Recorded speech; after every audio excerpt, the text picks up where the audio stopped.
Hello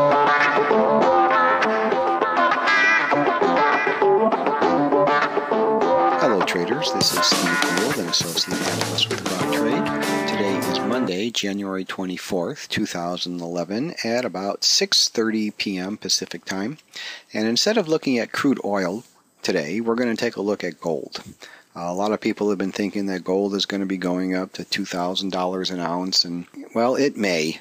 No one really knows for sure right now, but technically it is not going to do that for now. It's going down.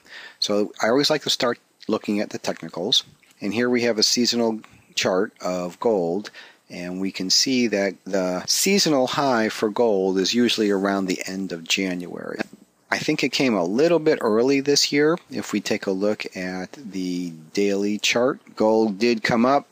Let's change that. It came up, it made a rounding top, and now it's coming down. So we had a triple top here, and a lot of people were thinking that it was just going to explode through here, but it didn't. And we have this huge down bar here, which happened about January, beginning of January, which coincided with on the seasonal right here.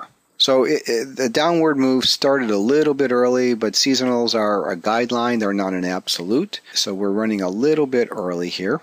And you can see that has crossed the 50-day moving average, and it is heading down. Now, after the downward move in gold, we get a retracement, and I'm thinking this bar right here is the monthly pivot point, this green one right here. And we're right at that monthly pivot point right now. So as gold has crossed the 50-day moving average, it is flirting with, or actually it is on the monthly pivot point. It is at support here. It's at support here. So this is actually a very good spot for gold to bounce. So let's take a look at the monthly. We have a bullish engulfing candle right here. Now the month is not over, so we don't know exactly what's going to happen.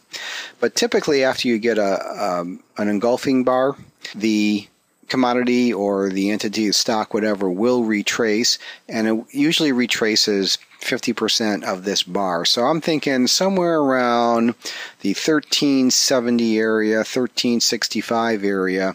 That is where gold is going to retrace to. Now, if we take a look at daily again, that would correspond to right about here, which would mean it would about touch the 50-day moving average. So things are kind of lining up. Let's follow gold. Let's see what happens, and we will keep you posted.